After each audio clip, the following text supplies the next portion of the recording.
deuxième rencontre avec François Ollier.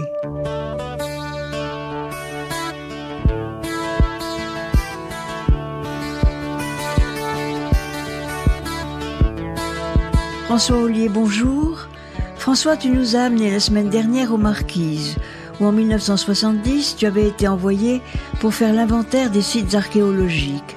Les Marquises, cette terre des hommes, à laquelle je dirais depuis toujours tu es étrangement attaché. Tu as révélé la peinture rupestre des Yaonais, relevé les motifs de quantité de pétroglyphes, qui tous, nous as-tu dit, racontent à leur manière une histoire, mais qui se dégradent pour certains. Et c'est là que l'artiste aventurier que tu es, là que tu interviens avec une technique particulière pour en conserver la mémoire. J'ai passé les dernières années les premières années de ma retraite à faire ces travaux à Oahuaca pour ce petit abri refuge de la pierre travaillée, le Oahuaca Atiquia. Donc ces pétroglyphes racontent des histoires vécues, des histoires du passé. On a parlé de l'arrivée d'un bateau européen, une histoire de pêche. Il devait y avoir peut-être des histoires d'agriculteurs. Et est-ce qu'il y a des... Je n'ai pas, à vrai dire, il y a une variété de motifs tellement diverses qu'on se demande s'il n'y a pas des superpositions d'histoires finalement. Mais pouvoir l'interpréter, ça, je crois que personne ne serait capable de le faire maintenant, tout simplement parce que la tradition orale s'est perdue, bien évidemment, et que à l'époque où moi je parlais avec les vieux le soir à la lampe à pétrole, cette époque-là est maintenant révolue et les gens ne parlent plus le soir, ils regardent la télé. Par conséquent, c'est perdu à tout jamais, ça c'est sûr. Donc non seulement tu as fait l'inventaire de ces pétroglyphes, mais ensuite tu les as reproduits. Oui, je les ai reproduits. J'ai fait des moulages. Des moulages que tu faisais sur place forcément, mais tu as amené un matériel considérable. Non, j'étais obligé, d'amener, surtout à l'intérieur. La plupart d'ailleurs étaient à l'intérieur de l'île, à Oahuaca notamment. J'étais obligé de partir avec des gars évidemment pour porter tout mon matériel, ma tente, le matériel pour faire les moulages, le plâtre, la pâte à modeler, les caoutchoucs silicone, etc. Et j'enduisais si j'avais un pétroglyphe qui était accessible, assez propre, je le nettoyais à la brosse évidemment, et puis je les enduisais de caoutchouc de silicone, et par-dessus, lorsque le silicone était sec, je mettais une carapace de plâtre par morceau et toutes ces plaques étaient jointies ensemble, ce qui fait que lorsque c'était sec, je l'ai numéroté bien évidemment, j'ai photographié, et lorsque je l'ai posé à terre à l'envers, c'est-à-dire la face apparente contre le sol, je tassais du sable par en dessous, ce qui redonnait la forme exacte puisqu'elles étaient toutes jointives. Je couchais la grande feuille de silicone à l'envers, donc, et j'avais à ciel ouvert la surface en négatif du pétroglyphe que j'avais moulé. Il me suffisait ensuite de couler de la résine ou du plâtre dedans. Oui. Mais ça, les couler, je ne le faisais qu'au village. Parce que je pouvais pas transférer. J'ai un pétroglyphe qui fait 1,50 m de long, par exemple. Donc il était inutile d'essayer de se trimballer ça dans la brousse, notamment pour descendre au village. Donc, ce que je faisais, c'est que les gars qui venaient m'aider, on prenait des sacs à dos, on mettait les plaques de plâtre, qui n'étaient pas très grandes, dans les sacs à dos, isolés par des feuilles de bananier, et on descendait au village. La feuille de silicone, ça c'était facile à rouler ensemble sur elle-même. Et on descendait et je faisais mes coulées au village. Et là, je pouvais transporter ça à la maison du pétroglyphe sans problème. Je suppose que les curieux étaient nombreux à venir voir ton travail et à découvrir, parce que je suppose que les Marquisiens eux-mêmes ne connaissaient pas forcément l'existence de tous ces pétroglyphes. Il y en a beaucoup qui ignoraient totalement la chose. Et l'intérêt pour moi de faire cette opération, c'était que justement, d'une part, c'était une source d'inspiration pour les artisans, les sculpteurs, etc., pour voir des motifs authentiques de décors de tapas ou de sculptures sur bois, etc. Mais d'autre part, comme c'était dans des lieux assez éloignés, il y avait peu de gens qui allaient se balader de ce côté-là, et donc ça apportait, en fait, le reflet de ces sites à portée du village, à portée des écoliers, etc. Et donc, pédagogiquement, c'était quand même une initiative, je pense, assez intéressante.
Est-ce qu'on détermine un style particulier de pétroglyphe au point de pouvoir dire, tiens, c'est le même écrivain sur pierre qui a travaillé, ou est-ce que c'est véritablement du naïf d'une certaine façon? C'est du naïf qui quelquefois est assez réaliste malgré tout, mais ça reste effectivement du naïf. Du naïf, pourquoi? Parce que c'était fait à main levée, après une observation. Ils avaient une connaissance empirique en plus des choses, et donc l'imagination avait également sa part. Et il y avait des variations sur des styles d'animaux, etc., qui étaient assez inattendues, mais assez drôles. Et il y avait un esprit créatif et créateur, certainement, qui les animait. Du reste, maintenant, bien des sculpteurs marquisiens, que ce soit les tatoueurs, les sculpteurs sur os, sur pierre ou sur bois, qui ont évolué énormément et qui ont apporté une touche personnelle à des motifs inspirés de l'ancien, mais qui dénotent tout de même un esprit tout à fait original, contemporain, qui se sert de ce support ancien pour émerger sous un jour nouveau. C'est quand même très intéressant aussi. Il y a une roche gravée qu'on visite toujours quand on fait la tournée de la Ranouille, où on voit un mei-mei, on voit des tortues. Cette pierre énorme dans ce Méaé que les touristes photographient à plaisir, qui se trouve, je crois, à Ivaoa. Tu veux parler d'un immense dans la baie de Taoku? Parce que dans la baie de Taoku existait un immense pétroglyphe où il y avait effectivement des henata, des personnages, des tortues, des poissons, etc. Et cette énorme pierre, suite aux intempéries, a été projetée et basculée plus bas dans la rivière, mais toute la surface qui est sculptée est maintenant contre terre. Quel dommage! Et ce pétroglyphe de Huahuca en 67 que j'ai photographié avec ce 3-mâts a également été bouleversé. On ne l'a plus retrouvé lorsque j'y suis retourné en 2004, etc. La vallée a été complètement transformée. Le lit de la rivière a été complètement transformé. Et ce pétroglyphe a dû rouler. C'était un gros bloc.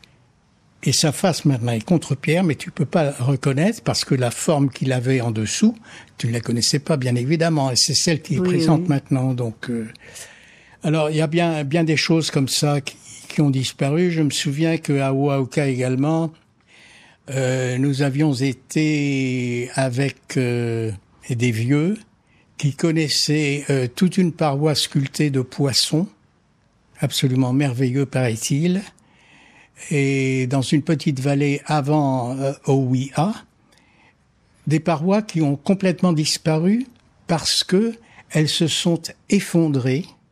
Des strates de roches, si tu veux, sont tombées et se sont pulvérisées en tombant, ce qui fait qu'on n'a pas retrouvé ces motifs-là.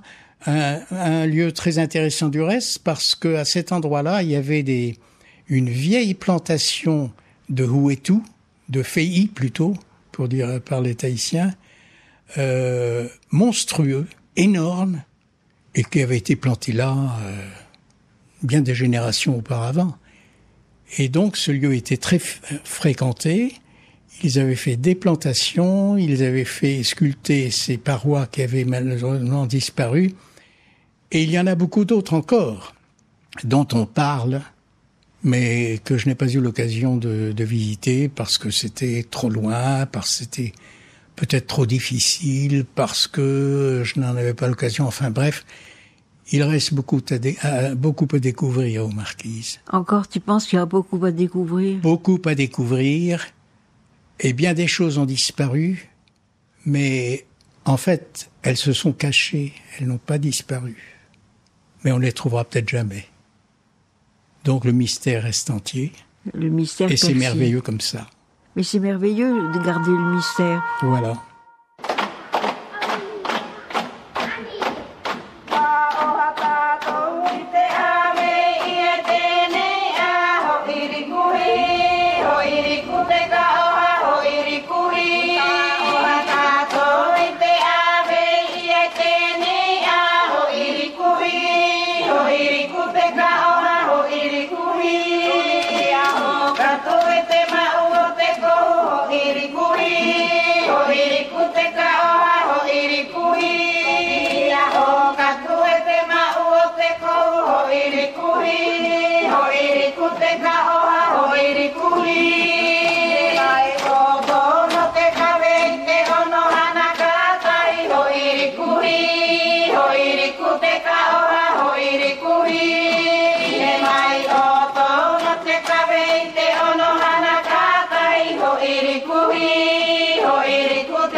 Tu avais quand même un contact privilégié avec tous ces anciens des Marquises qui t'amenaient, qui te conduisaient, qui te parlaient.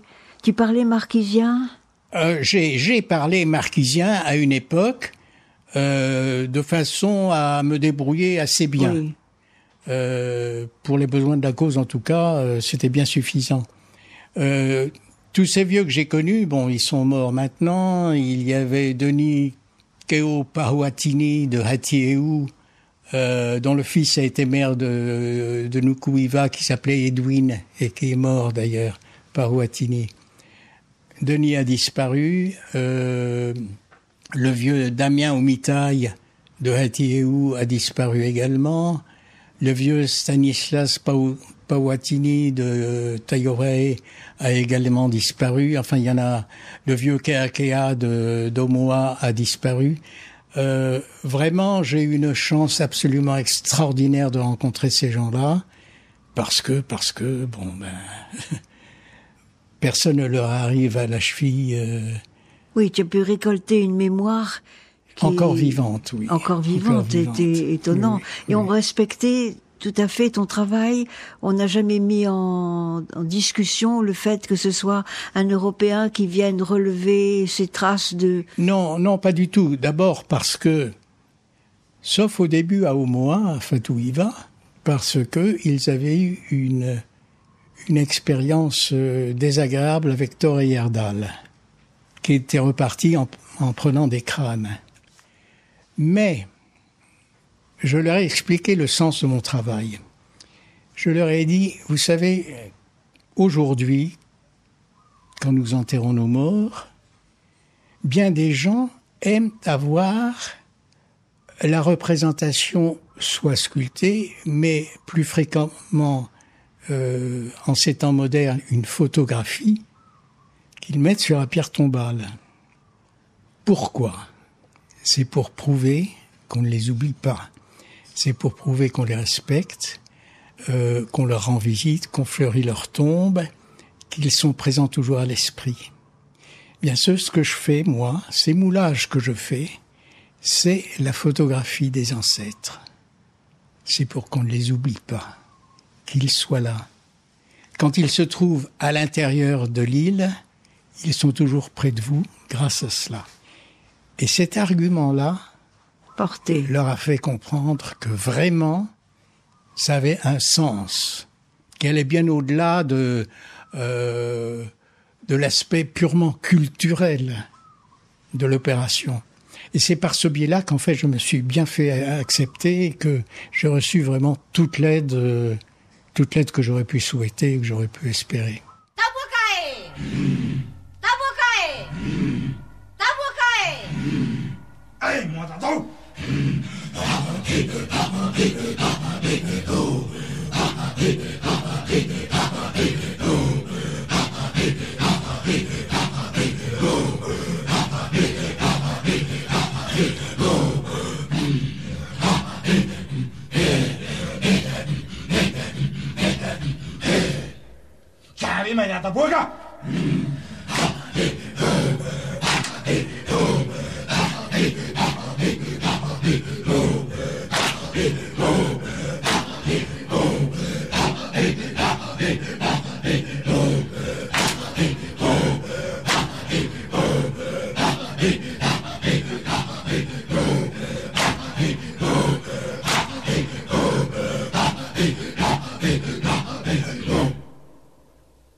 Tu as parlé tout à l'heure de tatouage. Est-ce que dans ces peintures, dans ces pétroglyphes, on retrouve des motifs que les tatouages ont repris ? Des motifs d'hameçon, On retrouve. Non, on retrouve pas des motifs d'hameçon.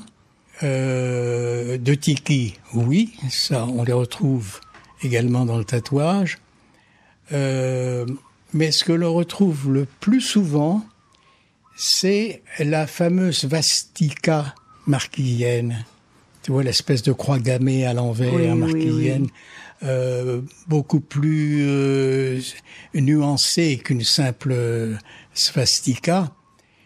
Et ce motif-là, que portait d'ailleurs Monseigneur Lecléache sur son anneau épiscopal, du reste, cette svastika-là, on la retrouve dans les pétroglyphes. À Huahuca notamment, c'est vraiment un motif que j'ai découvert sous la racine d'un banyan qui enserrait un rocher.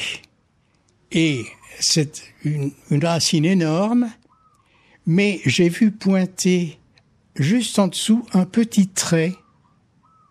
Et je me suis dit, il y a quelque chose là-dessous. J'ai fait couper cette racine et j'ai eu toute une volée de motifs, dont cette fameuse svastika.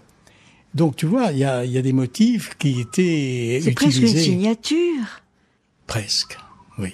C'est étonnant. Mais je crois que il est difficile pour l'auditeur qui n'a jamais eu ce genre d'expérience ou fait ce genre de déplacement de réaliser combien cette atmosphère est quelquefois oppressive. Notamment le soir, quand j'étais sous ma tente au fond d'une vallée et que le vent remuait la canopée ou que la pluie tombait, j'ai eu des petites angoisses, je dois l'avouer. Avec l'impression que le sol sur lequel tu étais était habité, Non, une espèce de présence diffuse, tout simplement, tout autour, mais pas forcément néfaste. Oui, mais une présence. Une présence, oui, très forte. Voilà mon expérience marquisienne. Mais tu parles de Fatouiva aussi tout à l'heure. Et Fatouiva, c'est l'île des tapas. Est-ce que à ton époque, on faisait beaucoup de tapas? Ah, énormément. Énormément. Ils en font toujours, d'ailleurs. Mais ça ne s'était pas arrêté, c'était resté dans les mœurs pour les touristes ou pour des usages personnels encore? Non, c'est devenu surtout pour les touristes. À l'époque, ils en faisaient déjà pour les touristes parce que, en fait, ils les vendaient aux goélettes de passage. La vieille Namoyata qui n'existe plus, c'était l'ancien Tres Damas. Il y a eu le Hiro, qui était une ancienne jonque qui servait également qui desservait les marquises également. Et tout ça, il y a eu évidemment la Tapo, inamovible. Tous les subrécargues faisaient commerce, évidemment, de ces denrées pour touristes et les revendaient d'ailleurs aux boutiques à Tahiti. Mais, malgré tout, tu parlais d'usage personnel. Il subsistait, et peut-être cela subsiste-t-il toujours, la confection d'un tapa très particulier, à base de racines de banyan. Je crois qu'on l'appelait le hiapo d'ailleurs, cette forme de tapa, qui consistait à battre une écorce pour l'affiner au maximum. Elle avait la couleur marron de la racine du banyan. Et elle était destinée à un usage extrêmement particulier, qui était un usage hygiénique. On roulait ce petit tapa qu'on appelait aehu pipi avec du bois de santal, des plantes différentes. Ça te faisait comme une espèce de petit sandwich. Et les femmes gardaient ça pour se parfumer avant de faire l'amour. Alors ça, je suppose que ça existe toujours. Mais enfin, c'est assez merveilleux. C'est extraordinaire. Et Omoa, notamment, est vraiment l'île des parfums, où le collier d'herbes odorantes, dont le nom m'échappe pour le moment. Le kumuhei. Le umuhei. À Fatouiva, on dit umuhei. Kumuhei, c'est pour le nord. Et ça existe toujours d'une façon très, très, très vivace. Et d'ailleurs, l'académicienne qui habite Fatouiva, qui s'appelle Sarah, est à l'origine de la conservation de toutes ces techniques. Et c'est une bonne chose, parce qu'en fait, je crois que c'est vraiment l'île dans laquelle cette pratique est la plus courante, encore maintenant. Mais on retrouve maintenant, en tout cas, ces techniques dans les autres îles Marquises et même aux Australes, du reste. Oui, ça a émigré. Oui. Ça s'est répandu, oui. Tout comme d'ailleurs les voyages en pirogue qui partaient des Marquises, qui allaient aux Australes, qui allaient à Rarotonga, qui allaient même jusqu'aux Fidji. Donc, c'était des périples qui sont inconnus maintenant, bien sûr, parce qu'on n'en a plus besoin. Et puis, c'était lié aussi à des luttes tribales, des exodes, des exils, enfin bref, toute une partie de l'histoire qu'on ne connaît pas en détail, malheureusement, mais qui devait être certainement très très excitante.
Au cours de ces soirées que tu passais à écouter les uns et les autres, est-ce que tu as eu l'avantage, le bonheur d'écouter quelques chants, quelquefois des roux des chants?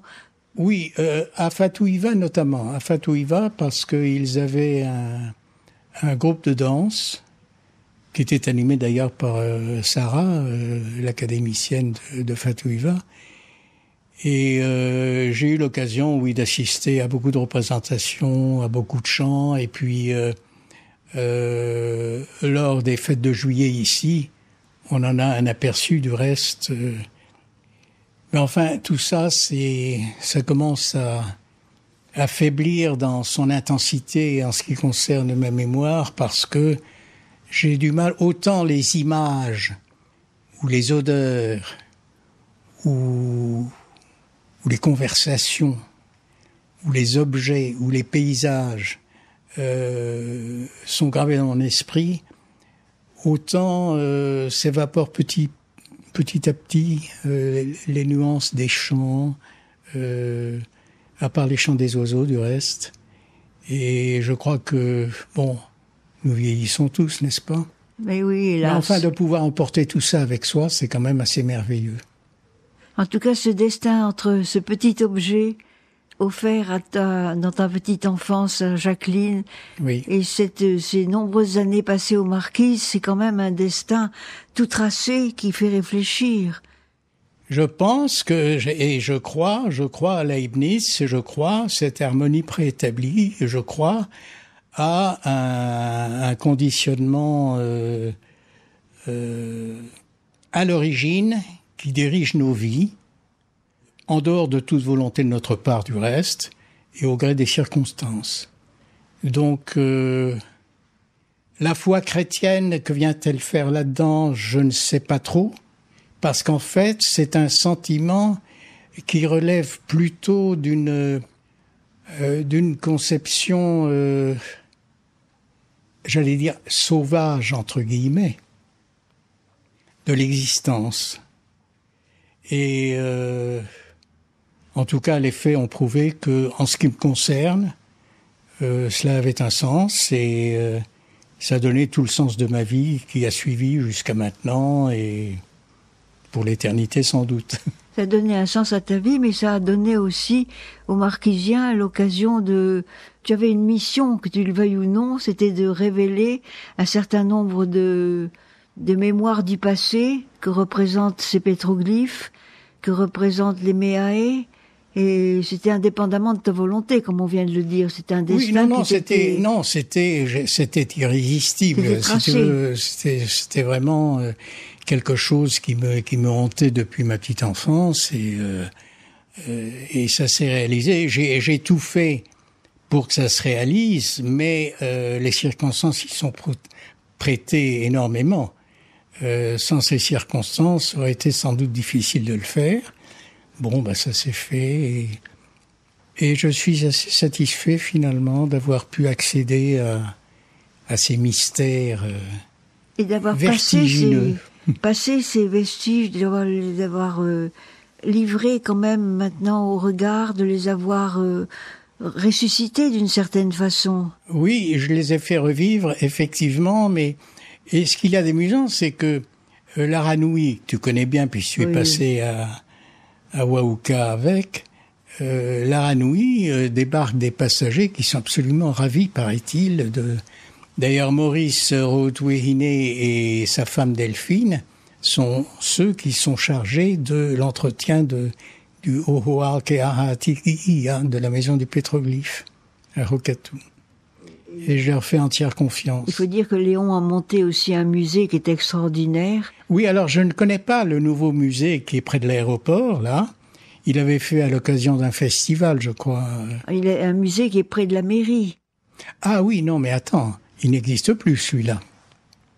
Il n'existe plus, Celui-là tenu n'existe par Joseph. Havaipae. Non, il n'existe plus. Il a été transféré près de l'aéroport, près de la piste, sur le plateau, donc entre Vaipae et Hane. Il y avait Joseph qui le tenait, qui était un sculpteur. Alors, Joseph, qui était le Tahua, le Tuhuna. Joseph est celui qui est venu lors de l'inauguration du Ohuakeahatikia, de la maison du pétroglyphe, qui est venu en tant que Tahua et Tuhuna, très bon sculpteur. C'est Joseph Vatete, son nom. Il est venu à l'inauguration et il a fait un discours très inspiré. Oui, une sorte de bénédiction.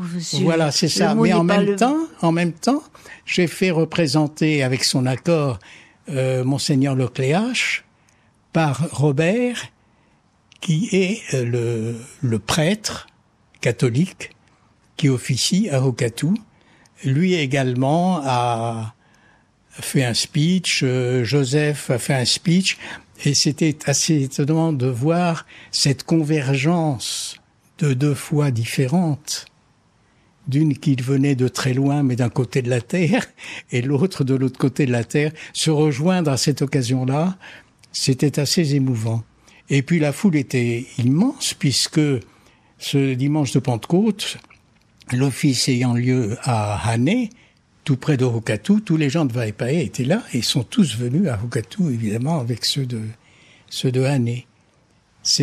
Corinne était avec moi, d'ailleurs, ma fille aînée. Pour toi, c'était une sorte de consécration, de reconnaissance de ton travail. Oui, on peut dire ça comme ça. Mais en fait, je crois que ils étaient heureux. Ils étaient vraiment... Ces habitants de cette île sont venus, se sont penchés sur toutes ces reproductions, posant des questions, discutant, faisant des remarques, vraiment très intéressés. Se réappropriant finalement leur patrimoine. Se disant, ça c'est nous, ça c'est notre histoire, ça c'est... Et pour beaucoup, certains motifs étaient absolument inconnus, parce que beaucoup trop loin à l'intérieur de l'île.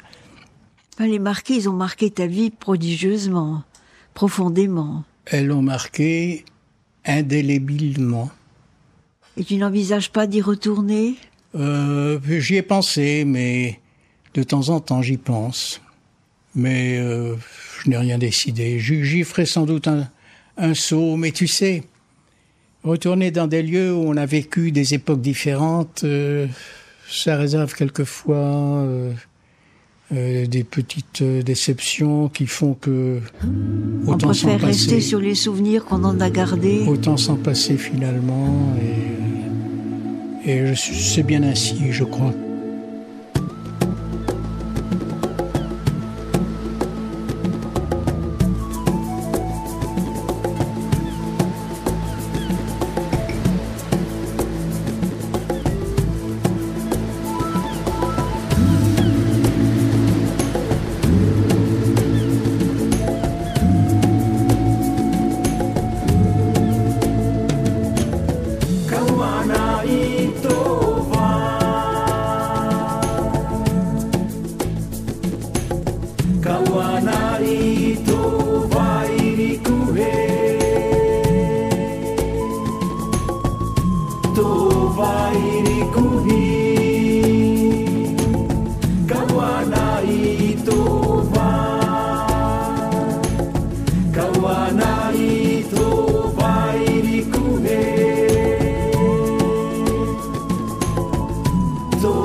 Et toi qui avais pris la plume au début de ta vie, qui était poète avec Franck Fay, tu n'as pas eu envie d'écrire quelque chose sur les Marquises? Ah ben, écrire sur les Marquises, oui, bien sûr, j'écris, mais je n'écris pas sur les Marquises. En fait, ce qui m'intéresse, c'est pas de raconter ma vie, mais de raconter ce qui me vient à l'esprit chaque jour, sans suite, sans intrigue, parce que écrire sur les Marquises, après Victor Ségalen, après les immémoriaux, personne ne peut écrire aussi bien qu'il l'a fait. Et donc, cela ne me tente pas, du reste.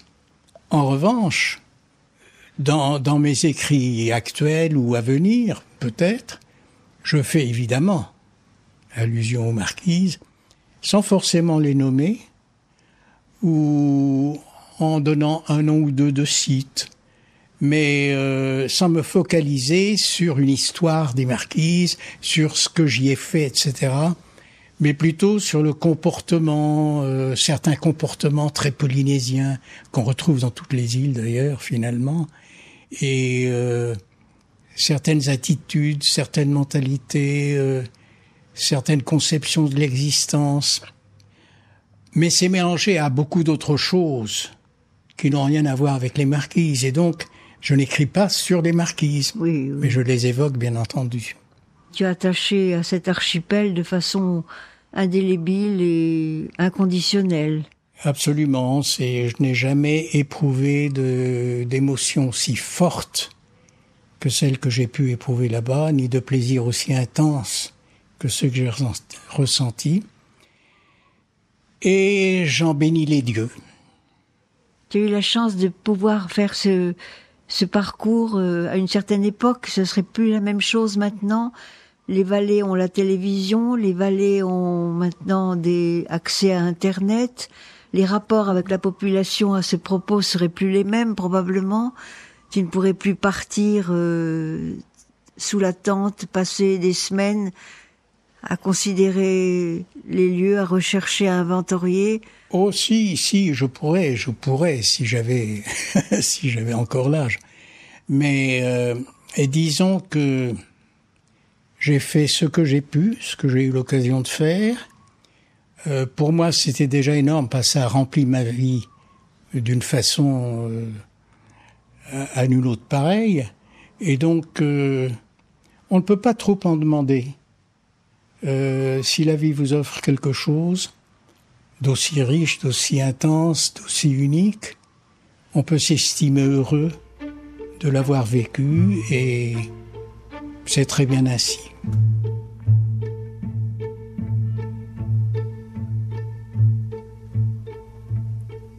Il parle de la mort comme tu parles d'un fruit. Il regarde la mer comme tu regardes un puits.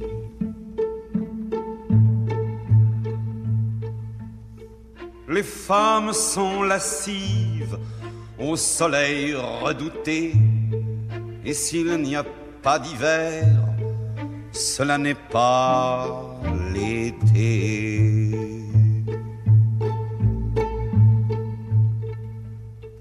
La pluie est traversière, elle bat de grain en grain quelques vieux chevaux blancs qui fredonnent Gauguin.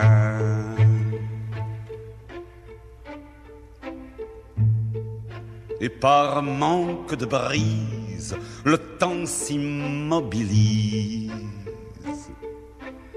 aux marquises.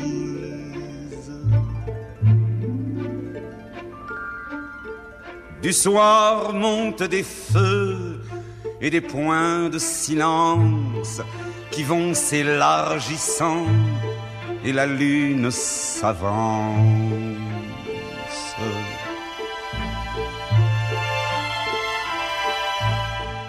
Et la mer se déchire, infiniment brisée par des rochers qui prirent des prénoms affolés. Et puis, plus loin des chiens, des chants de repentance, et quelques pas de deux, et quelques pas de danse.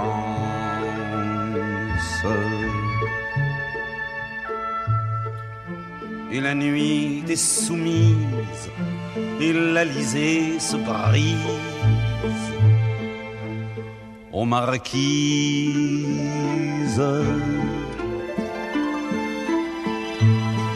Le rire est dans le cœur, le mot dans le regard. Le cœur est voyageur, l'avenir est au hasard. Et passent des cocotiers qui écrivent des chants d'amour que les sœurs d'alentour ignorent d'ignorer.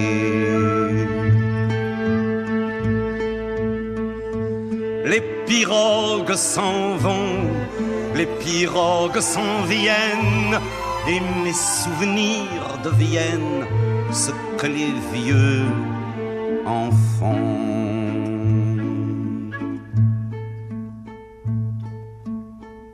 Veux-tu que je te dise, gémir n'est pas de mise aux marquises.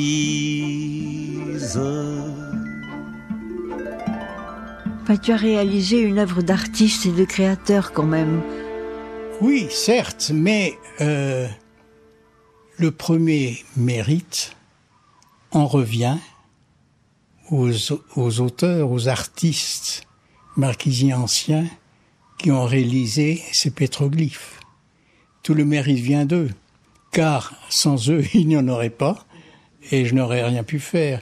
Donc, je dois dire que ce passé extrêmement riche qui nous échappe pratiquement complètement, parce que c'est pas, quels que soient les écrits qui ont eu lieu avant, quelles que soient les traditions orales que j'ai pu recueillir, on ne peut pas imaginer, il est très difficile d'imaginer aujourd'hui ce que les marquises étaient il y a 20 ans, et a fortiori ce qu'elles étaient auparavant. Et donc, si l'on réussit à pouvoir faire revivre certaines choses et les porter à la connaissance des gens, quels qu'ils soient, des visiteurs, des habitants, des écoliers, etc., c'est déjà énorme, une possibilité qui se réduit de plus en plus maintenant. Évidemment, avec les moyens scientifiques dont on dispose actuellement, on pourrait certainement faire des opérations de de sondages souterrains, de sondages à l'intérieur des Paepé ou des Meae, etc. On le fait bien pour les pyramides actuellement, puisqu'on découvre avec des instruments extraordinaires des chambres inconnues, n'est-ce pas? Et je suis persuadé que, comme je disais tout à l'heure, rien n'a disparu, mais beaucoup de choses demeurent et demeureront probablement toujours cachées à nos yeux. Ce qui rend l'archipel des Marquises encore plus attrayant et mystérieux. Et oui, mais je souhaite personnellement que elle ne soit pas trop déflorée malgré tout. La vie moderne a déjà apporté pas mal de perturbations, pas toujours en bien. Je me souviens qu'à l'époque, lorsqu'il fallait communiquer d'une vallée à l'autre, par le BLU, par la radio, c'était déjà très difficile. Maintenant, tout le monde a son smartphone, évidemment, et c'est tout à fait différent. Et c'est pour ça qu'en fait, retourner aux Marquises, peut-être, mais certainement pas très longtemps, juste le temps d'y reprendre goût et d'en partir avant de le perdre. Je pense aux Marquises quand je joue au golf.